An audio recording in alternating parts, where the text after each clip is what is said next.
It depends on who they are, because they all have their different perspectives about the bill, right? I mean, if you are someone that earns your wages via tips or on overtime, and you've been paying taxes on that, I mean, you should see the look in people's faces.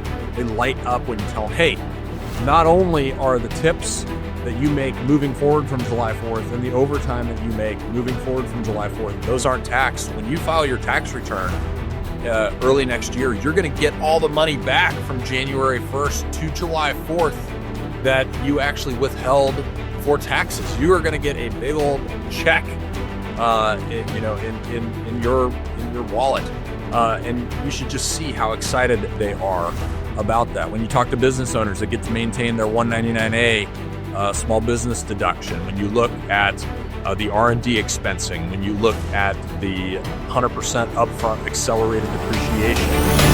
Americans are capable of achieving extraordinary things when they have the freedom and opportunity to do so. This is American Potential. Hey everyone, and welcome to another episode of the American Potential Podcast. I'm your host, David Fromm. Hey, let's be honest. Taxes aren't a fun topic. But it can be when you get to talk about Americans paying less of them. That's exactly what the Tax Cuts and Jobs Act, or TCJA, did back in 2017. Before Biden's inflation started cutting into family budgets, people were finally able to breathe a little. Some took long overdue vacations. Others used the extra money to, catch up on home repairs, and, many paid down bills, really giving a peace of mind and financial breathing room. But TCJA was set to expire at the end of this year. And if that happened, Americans would have been hit with the largest tax hike in American history. But thanks to the passage of the One Big Beautiful Bill, TCJA is now permanent. That's a big win, not just for individuals, but for small business owners too. Now they won't have to face, tough choices like making cuts to staff or their budget just to stay afloat.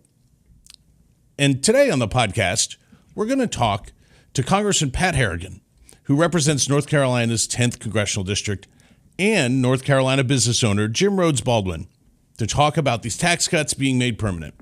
Hey, thank you both for coming on. David, great to be with you. Good to be here. Thanks so much. Well, hey, before we dive into, TCJA and all the fun around taxes, Congressman, so that you're serving in your freshman year, what's, something that's really surprised you so far, and just what's been your general impression? I think what's really surprised me is how much influence we've been able to have as a freshman. I think part of that's due to the nature that we have a very slim majority. I think another part of it is just our country has so many problems, and we are really looking for solutions. I also think that potentially our leadership, to their credit, really understands that the American people's tolerance for no change is zero. Right now, we have to start solving our problems. We have to change the direction of where this country is going. And I think that that's what's so incredible about the One Big Beautiful Bill is it gets this country back on the right railroad tracks. And it was great to be a part of that. It was great to have a significant role to play, even as a freshman, particularly on my side when it came to charting the future course of our nation's defense. What we've been able to do in 6 months is really groundbreaking. It's unprecedented when it comes to the policy shift that just happened in this country. It was wonderful to be a part of it. Well, I think you make a great point. People don't elect people to Congress just because they like them. I mean, you can play a role, of course, but it's to do stuff, right? It's to take action. And I think especially with this class coming in and in this Congress and this president, people really said, hey, we want things to change. We want action. And I think the One Big Beautiful Bill was certainly an action-oriented bill that was very substantive and is going to make a big difference, in America's economic well-being and hopefully families' lives. So, yeah, I think you guys have been taking a lot of action. I'm pretty happy about it. I think a lot of Americans are. So, Jim, turning to you. You own a flight training school, right? So first of all, I'd be interested, how did you become a flight instructor? And why did you decide to open a business teaching people to fly? Well, I flew for many years in the 90s as a corporate pilot, and life got in the way and had kids at home, and that was a career that wasn't really conducive to the family at the time. So I took a desk job. I started working for the big banks and got basically a second career, and was looking down the barrel at retirement going, what am I going to do? And I just can't sit idle. So I dusted off my flying credentials and started teaching. We had one airplane, and it was I hung up a shingle, and it was me and my airplane, and we were just teaching new pilots, instrument pilots, and things of that nature.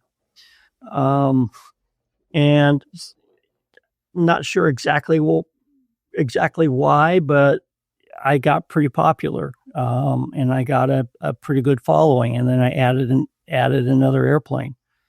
The thing of it is that my wife and I both had W-2 incomes, and I needed that airplane to be able to teach as part of my retirement, and just to keep my hand in it.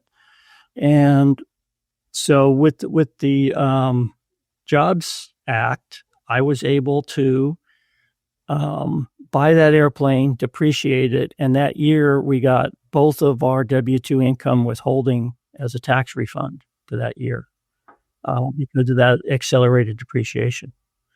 It basically jump-started us and got us in business. Wow. Yeah, so TCJA helped make your business go. That's a great tangible benefit. So Congressman, this is a pretty tangible story about like how TCJA benefited, someone who's creating jobs and doing a great thing in the community. Have you heard other stories from other business owners in your community? Absolutely. I actually just got finished with a roundtable out in Iredell County, one of the counties in our district, and the feedback from small business owners was absolutely overwhelming. I mean, these folks now have certainty of what the tax regime is going to look like moving forward for them. It creates that permanence of that low tax, high growth environment that businesses absolutely need to thrive, whether they're big businesses or small businesses, of which we have about 52,000 of in our district. Small businesses, by the way. It's so, oh, wow. The type of economic incentive that what Jim described the original Tax Cut and Jobs Act providing was now made permanent and actually expanded in the One Big Beautiful Bill that we just had President Trump sign into law on July 4th. And so, no, the feedback has almost been universally positive, and it's been a really cool thing, again, to be a part of and to watch now as people get to see the benefit of that ultimately impact their pocketbooks. Yes. So one of the things we talked about on this podcast a fair amount, talking to other business owners, was in the lead up to the One Big Beautiful Bill being passed and the tax cuts being made permanent, was just the uncertainty for business owners. Congress can pass tax rates and all, but business owners really need to plan, right? For, have some certainty as to like what their future is going to look like. So while this process was going on and there was a chance that TCJA wasn't going to be made permanent, Jim, did that impact any of your decisions and your decision-making process? Oh, it was huge. It was huge. I mean, how do I plan out the next 5 years, let alone the next year, on what we're doing on plant expansion and stuff? We just, I saw that this was happening, that the tax was going to be reestablished here with the One Big Beautiful Bill. And that enabled me to then create we just took over a new hangar as a consequence of that. We just bought a new full motion flight simulator as a consequence to expand our business. We now have 4 full-time employees, W-2 employees now. We were contractors all the way up until this year. So it is just fueling our business growth exponentially. Without it, we would have just been stymied. I mean, it's like putting the brakes on. Not if we didn't have it, we would just stopped growth. Yeah. Wow. We wouldn't have had the capital. We wouldn't have had the equipment. You might say that the TCJA being made permanent helped your business take off? Well, it started it. It fueled the continued growth. We end up now we have 9 airplanes. Really? From the one that you started with in 2017? Yeah. Now we have 9. We have 4 full-time employees. We have this new flight simulator. We're doing construction on working on building out an existing hangar. So we're able to do the capital improvement that will help us here too. So instead of the money going into income taxes or ordinary income taxes, it's going into creating new jobs. It's a direct correlation. Boom, one to the next. Yeah, that's so fabulous. We'd rather have the jobs, the employees, and then so now we're paying the payroll taxes, Social Security taxes. We're putting more money into the economy every day. That's fabulous. I think sometimes the folks who have opposed this kind of policy sometimes don't believe that these stories exist. That's why I'm so happy that we can talk to you and so many of people like you in America, because these policies really matter. It creates jobs. It helps people earn a living and do great things in their community. So I'm so appreciative of you telling us the story, Congressman. Those of us who were really interested in the One Big Beautiful Bill passing really watched it kind of go, and it seemed like a long and then a really fast process. And this is your first time as a freshman, and you kind of had the Super Bowl going on. What was it like to go through this process of seeing the One Big Beautiful Bill passed?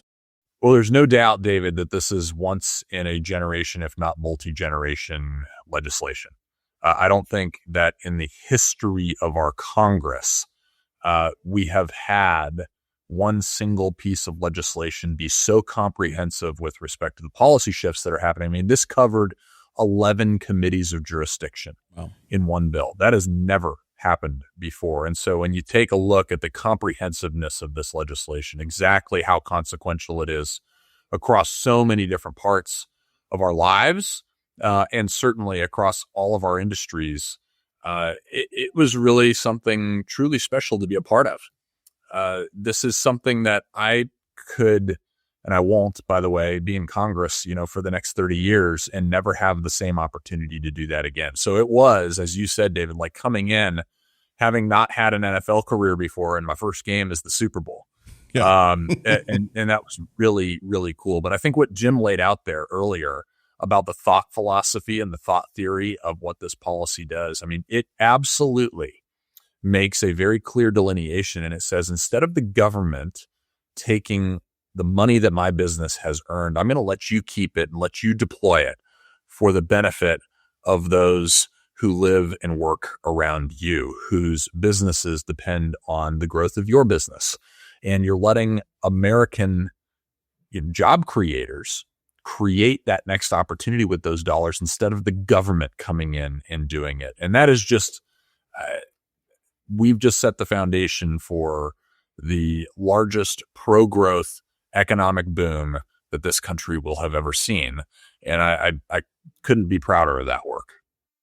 Yeah, I think you and your colleagues are to be commended. Did you learn anything about the process as you went through this and saw this happen?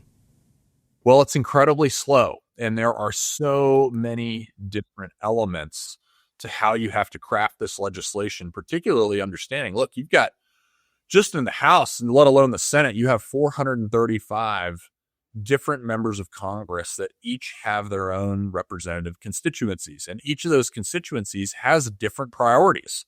And so across that body, when you only have a 3-seat majority, you got to understand you've got to work as a team or you're not going to get anything done. And in order to work as a team, you have to satisfy those different constituencies. And so as you look at 435 different Venn diagrams and where they're all intersecting across the board, you're trying to find that tiny little pinhole where all of those Venn diagrams intersect. And it really is that difficult. And that's why it took, as you said, so long for all of this to develop. And then everything kind of moved really quickly. I think that's the nature of the beast up in Washington. But the bottom line is we worked as a team. and we got it done.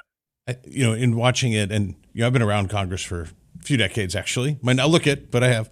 But it always amazes me how easy it is for something to get derailed. I mean, there's just a few members, especially with this kind of majority for the Republicans in the House and the Senate to some extent. Only a few members, really have to not be on board, and it derails everything. And I really give a lot of credit to Speaker Johnson and his leadership team, and to the president, and kind of keeping everyone focused on the prize here, because it's a narrow place to kind of fit it in, and I give you guys a lot of credit for that. So how are you? When you're talking to leadership and you're talking to your colleagues, and I know there's probably some angst about the folks who are holding out or something. What are those conversations like with your colleagues? They're fairly professional. I mean, unless people inject emotion into the process, really, it's just a traditional debate over what direction should this country go, right? I mean, SALT as an example, right? State and local tax. I come from a very low tax state, North Carolina. My constituents don't want to be subsidizing those who live in high tax states. I live outside of Chicago, so yeah, your money's coming to me. Exactly, David. Right. You got to figure out, where is a level that everybody can really live with to get the ball across the finish line. And I think we did a pretty good job of finding that. And, but that's just one example of something that is really big and important and impactful from a policy perspective that can get very emotional, right? Because, look, you got to understand, we've got to argue on behalf of our constituency, just like somebody from New York has to argue on behalf of theirs, and both have to, bring home the proverbial bacon, right? Bring home a win. And how do you overall do that in the perspective of the overall picture of what you're trying to accomplish with the bill, right? So no bill is going to be perfect. All you're trying to do is get the bill to be as good as it possibly can get. And I think that in the instance of the one big beautiful bill, there are so many more things that are absolutely fantastic policy-wise with the bill than there are things that detract, from the bill's efficacy. That it just, really, when it got down to be time, it was time. The bill got passed. I think everybody could see the overall benefit was really there for everybody. That's great. So I imagine now, Congressman, you're out in your district. I know you got the August recess coming in front of you. So I imagine you're out there telling people why this is good for the nation. Maybe just as we're going to close out soon, like sum up for us, like what are you telling your constituents as to, why you voted for it and what it does for them? It depends on who they are, because they all have their different perspectives about the bill, right? I mean, if you are someone that earns your wages via tips or on overtime, and you've been paying taxes on that, I mean, you should see the look in people's faces. They light up when you tell them, hey, not only are the tips that you make moving forward from July 4th and the overtime that you make moving forward from July 4th, those aren't taxed. When you file your tax return early next year, you're going to get all the money back from January 1st to July 4th that you actually withheld for taxes. You are going to get a big old check, in your wallet. And you should just see how excited they are about that. When you talk to business owners that get to maintain their 199A small business deduction, when you look at the R&D expensing, when you look at the 100% upfront accelerated depreciation, that's fantastic. When you look at the overall lower corporate tax rate that's now been permanent, everybody's got a little bit of significant wins to line up and talk about. Historic investments in our nation's military, as well as in our border security, and then simultaneously had historic entitlement reform. So, when you package all that up and say, wow, actually, yes, Congress has a spending problem, but it also cut more money, more spending than it ever has cut in congressional history. The wins are really profound. And so I think every level of American taxpayer understands that. I think that the American middle class, particularly the manufacturing middle class, understands that we are making them the priority again.